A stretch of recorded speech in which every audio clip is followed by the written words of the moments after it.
Depression ശരിക്കും എന്താണ് depression, അതെങ്ങനെ നമുക്ക് കണ്ടെത്താൻ പറ്റും? ഏറ്റവും കൂടുതൽ ഈ ഡിപ്രഷൻ മൂലം സൂസൈഡ് ചെയ്തിട്ടുള്ള ആൾക്കാരെ ശ്രദ്ധിച്ചിട്ടുണ്ടെങ്കിൽ അവരൊന്നെങ്കിൽ IT പ്രൊഫഷണൽസ് ആയിരിക്കും, അല്ലെങ്കിൽ പല രീതിയിലുള്ള അവരുടേതായിട്ടുള്ള കമ്മിറ്റ്മെന്റുകളിൽ നിൽക്കുന്ന ആൾക്കാരും, അതേപോലെ വളരെ ബിസി ആയിട്ടുള്ള ആൾക്കാരും, ആക്ടേഴ്സ് ഉൾപ്പെടെയുള്ളവർ. ഈ ഡിപ്രഷൻ മൂലം മരിച്ചിട്ടുള്ള ആൾക്കാരെ എടുത്തു കഴിഞ്ഞാൽ ഏറ്റവും കൂടുതൽ അവരുടെ കൂടെ നിൽക്കുന്ന ആൾക്കാർ പറഞ്ഞിട്ടുള്ളത് ഇവരിങ്ങനെ ഒരു സ്റ്റേജിലൂടെയാണ് കടന്നു പോയെന്ന് നമുക്ക് അറിയില്ലായിരുന്നു. നമ്മുടെ ഈ ഒരു പാട്രിയാർക്കിക്കൽ സൊസൈറ്റിയിൽ ഡിപ്രഷൻ എന്ന് പറയുന്നത്, ഓവർ തിങ്കിങ്, ഇതിനൊന്നും പ്രത്യേകിച്ച് വാല്യൂസ് ഒന്നും കൊടുക്കുന്നില്ല. ആതിരെ, ഡിപ്രഷൻ ഈ വെറുതെ ചുമ്മാ കുത്തിരിക്കുന്നവർക്കാണ് ഈ ഡിപ്രഷൻ എന്ന് പറയുന്ന ഒരു സ്റ്റേജിലോട്ട് പോവാ? നിലവിൽ ഇതിപ്പോൾ വൈറലായിക്കൊണ്ടിരിക്കുന്നത് നടി കൃഷ്ണപ്രഭ തൻ്റെ ഒരു ഒപ്പീനിയൻ പറഞ്ഞൊരു സ്റ്റേറ്റ്മെന്റിലൂടെയാണ്. പുള്ളിക്കാരത്തി പറഞ്ഞൊരു കാര്യമാണ്, വളരെയധികം നമ്മൾ തിരക്കായി ബിസി ആയിട്ടൊക്കെ ഇരുന്ന് കഴിഞ്ഞാൽ ഈ ഒരു ഓവർ തിങ്കിങ് ഒക്കെ മാറ്റി വെച്ച് കഴിഞ്ഞാൽ ഡിപ്രഷൻ സ്റ്റേജുകളിലൊക്കെ ഒന്നും പോവില്ല എന്നുള്ളത്. അപ്പോൾ വെറുതെ ഒരു ജോലിയും ഇല്ലാതിരിക്കുന്ന ആൾക്കാർക്കല്ല ശരിക്കും ഡിപ്രഷൻ സ്റ്റേജ് വരുന്നതെന്ന് പറയുന്നത്. ഏറ്റവും കൂടുതൽ ഈ ഡിപ്രഷൻ മൂലം സൂസൈഡ് ചെയ്തിട്ടുള്ള ആൾക്കാരെ ശ്രദ്ധിച്ചിട്ടുണ്ടെങ്കിൽ അവരൊന്നെങ്കിൽ IT പ്രൊഫഷണൽസ് ആയിരിക്കും, അല്ലെങ്കിൽ പല രീതിയിലുള്ള അവരുടേതായിട്ടുള്ള കമ്മിറ്റ്മെന്റുകളിൽ നിൽക്കുന്ന ആൾക്കാരും, അതേപോലെ വളരെ ബിസി ആയിട്ടുള്ള ആൾക്കാരും, ആക്ടേഴ്സ് ഉൾപ്പെടെയുള്ളവർ ഡിപ്രഷൻ സ്റ്റേജിലേക്ക് കടന്നുപോയി സൂസൈഡ് ചെയ്ത് നമ്മൾ കണ്ടിട്ടുള്ളൊരു നാടാണ് ഇന്ത്യ എന്ന് പറയുന്നത്. പുറത്തേക്കൊക്കെ എടുക്കുകയാണെങ്കിൽ ഈ ഒരു റേറ്റ് കുറച്ചുകൂടെ എക്സ്ട്രാ ഓർഡിനറി ആയിട്ട് കൂടുതലാണെന്നുള്ളൊരു കാര്യം മാത്രമേ ഉള്ളൂ. ഡിപ്രഷൻ എന്ന് പറയുന്നത് നമ്മുടെ ഒരു മാനസികപരമായിട്ടുള്ള ഒരു സ്റ്റേജാണ്. ആ ഒരു സ്റ്റേജ് എന്ന് പറഞ്ഞു കഴിഞ്ഞാൽ മേ ബി ചിലർക്കൊരു ചിന്തയുള്ളതാണ്, എപ്പോഴും കരഞ്ഞുകൊണ്ടിരിക്കുന്നതാണോ ഡിപ്രഷൻ, അല്ലെങ്കിൽ ഒക്കേഷൻസുകളിലൊന്നും ആഘോഷിക്കാൻ പറ്റാതിരിക്കുക, ഒന്നിലും ഒരു എൻജോയ്മെന്റ് കണ്ടെത്താൻ പറ്റാതിരിക്കുക. ഇതിനെക്കാട്ടിലൊക്കെ അപ്പുറത്തേക്കും ഈ ഡിപ്രഷൻ മൂലം മരിച്ചിട്ടുള്ള ആൾക്കാരെ എടുത്തു കഴിഞ്ഞാൽ ഏറ്റവും കൂടുതൽ അവരുടെ കൂടെ നിൽക്കുന്ന ആൾക്കാർ പറഞ്ഞിട്ടുള്ളത് ഇവരിങ്ങനെ ഒരു സ്റ്റേജിലൂടെയാണ് കടന്നു പോയെന്ന് നമുക്ക് അറിയില്ലായിരുന്നു. കാരണം അവർ വളരെ ഓക്കെ ആയിട്ടായിരിക്കാം ഈ സൊസൈറ്റിയോട് നിൽക്കുന്നതും, വളരെ എല്ലാ കാര്യങ്ങളിലും പങ്കെടുക്കുന്ന ആൾക്കാരൊക്കെ തന്നെയായിരിക്കും. പക്ഷേ ഇവരുടേതായിട്ടുള്ള ഒരു പ്രൈവറ്റ് സ്പേസിലേക്ക് വരുമ്പോൾ ഇവരുടെ മെന്റൽ സ്റ്റേറ്റിനെ അവർക്ക് മാനേജ് ചെയ്യാൻ പറ്റാത്തൊരവസ്ഥ, ഡെയിലി പാനിക് അറ്റാക്കുകൾ വരിക, അതേപോലെ ഈ ആൻസൈറ്റി, സ്ട്രെസ്, ഇതിൻ്റെയൊക്കെ ഒരു പീക്ക് ലെവലുണ്ട്. ഇതെന്ന് പറഞ്ഞു കഴിഞ്ഞാൽ നമുക്ക് ജോലിയൊന്നും ഇല്ലല്ലോ, എനിക്ക് പ്രത്യേകിച്ച് എയിം ഒന്നും ഇല്ല, ഇതുകൊണ്ടല്ല ശരിക്കും വരുന്നത്. മേ ബി കുറെ ആൾക്കാർക്ക് ഈ ഒരു ഡിപ്രഷൻ സ്റ്റേജിലേക്ക് വരാൻ കാരണം മേ ബി ഒരു അബ്യൂസുകളായിരിക്കാം, അല്ലെങ്കിൽ ചൈൽഡ്ഹുഡിൽ ഉണ്ടായിട്ടുള്ള ട്രോമാസ് ആയിരിക്കാം. ഇങ്ങനെയുള്ള ഈ പെയിനുകളുടെയൊക്കെ അളവ് എന്ന് വെച്ചാൽ ഇത് പൂർണ്ണമായി ഹീൽ ചെയ്തിട്ടല്ല ഓരോ ആൾക്കാരും അവരുടെ സ്റ്റേജുകളിലേക്ക് പോകുന്നത്.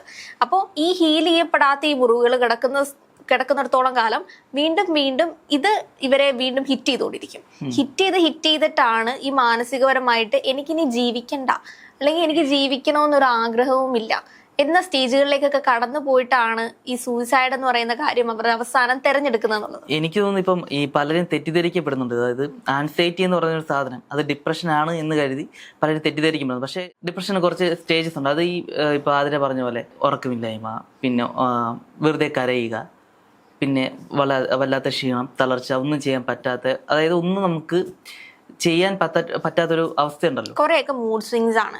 കാരണം ഈ മൂഡ് സ്വിങ്സിനെ നമ്മൾ തെറ്റിദ്ധരിച്ച് ഡിപ്രഷൻ സ്റ്റേജിലേക്ക് മാറ്റപ്പെടാറുണ്ട്. കൂടുതലായിട്ടും നമ്മുടെ ഈ ഒരു പാട്രിയാർക്കിക്കൽ സൊസൈറ്റിയിൽ ഡിപ്രഷൻ എന്ന് പറയുന്നത്, ഓവർ തിങ്കിങ്, ഇതിനൊന്നും പ്രത്യേകിച്ച് വാല്യൂസ് ഒന്നും കൊടുക്കുന്നില്ല. ഒരു ഫാമിലിയിൽ ഒരു കുട്ടി വന്നിട്ട് എനിക്ക് ഡിപ്രഷൻ ആണെന്ന് പറയുന്ന സമയത്തേക്കും അതിൻ്റെ അമ്മമാരൊന്നും അത് ഇത്ര ഒരു പ്രയോറിറ്റി ആയിട്ട് കാണുന്നില്ല.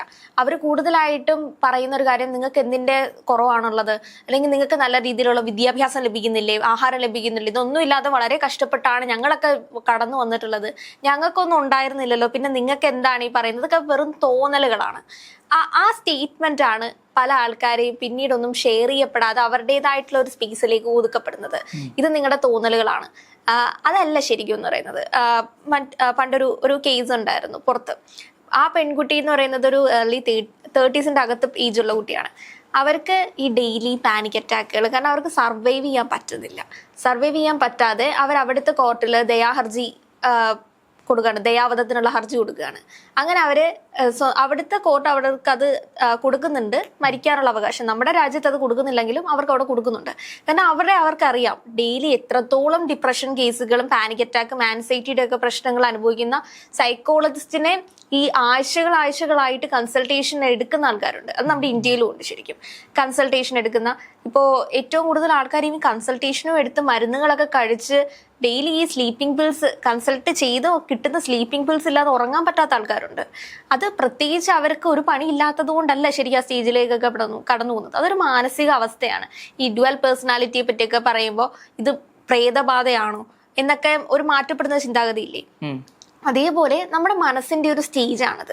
നമുക്ക് എപ്പോഴും അത് പിടിച്ചു വെക്കാൻ പറ്റണമെന്നില്ല. ഇപ്പോൾ ആ ഒരു ആക്ട്രസ് പറഞ്ഞ പോലെ പുള്ളിക്കാരത്തിക്ക് അവർ പറയുന്നത് ഇങ്ങനെയൊക്കെ ടിപ്സ് ഒക്കെ എടുത്തു കഴിഞ്ഞാൽ തിരക്കിൽ പെട്ട് കഴിഞ്ഞാൽ നമുക്കത് വരത്തില്ല. അത് അവരുടെ മെന്റൽ സ്റ്റേറ്റ് ആണ്. എനിക്ക് തോന്നുന്നു ഈ കൃഷ്ണപ്രഭേനെ പോലെയാണ് ഭൂരിഭാഗം പേരും ചിന്തിച്ചിരിക്കുന്നത്. അതായത് ഡിപ്രഷൻ എന്ന് പറയുന്നത് ഇതേപോലെ ഒന്നും ചെയ്യാത്തവർക്കും, അതായത് ഓവർ തിങ്ക് ചെയ്യുന്നത്, ഇതൊക്കെയാണ് ഡിപ്രഷൻ, ആൻസൈറ്റി, ഈ സാധനങ്ങളൊക്കെ. അപ്പോൾ ഡിപ്രഷൻ ശരിക്കും എന്താണ് ഡിപ്രഷൻ, അതെങ്ങനെ നമുക്ക് കണ്ടെത്താൻ പറ്റും?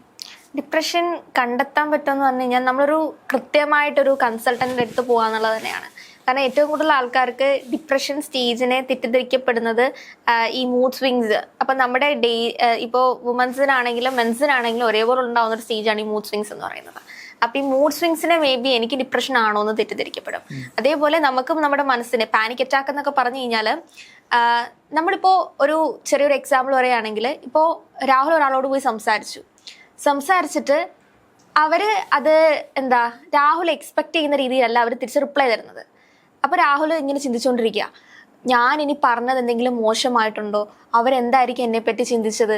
ഇതാണ് ആ ഒരു ആൻസൈറ്റി ലെവൽ എന്ന് പറയുന്നത്. ആ ഒരു ഡേ ഫുള്ള് നിങ്ങളുടെ പോകും. അതാണ് ആൻസൈറ്റി. ഇതേപോലെ ഈ ആൻസൈറ്റിയുടെ ഒക്കെ പീക്ക് ലെവലുള്ള ആൾക്കാർ എന്ന് പറഞ്ഞു കഴിഞ്ഞാൽ അവർക്ക് ഇടയ്ക്കിടയ്ക്ക് പാനിക് അറ്റാക്കുകൾ വരും.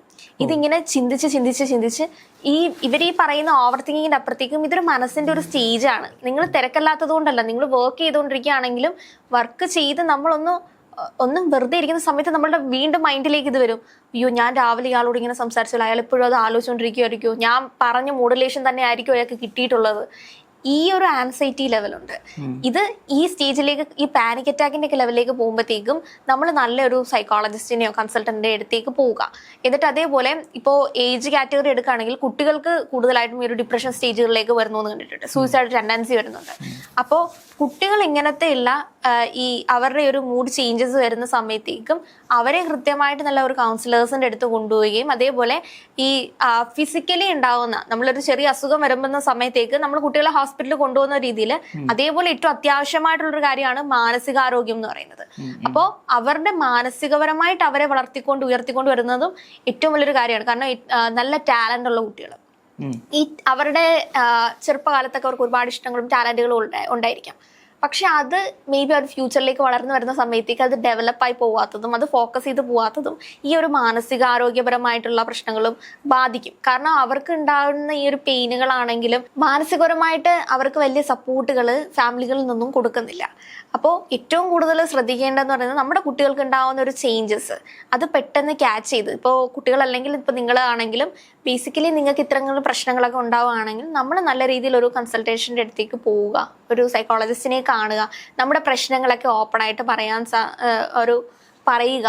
അതോടൊപ്പം തന്നെ അതിനൊരു എന്താണോ ചെയ്യേണ്ടത്, നമ്മൾ എന്തുകൊണ്ടാണോ ആ സ്റ്റേജുകളിലൂടെ കടന്നു പോകുന്നത് അത് ഹീൽ ചെയ്യുക.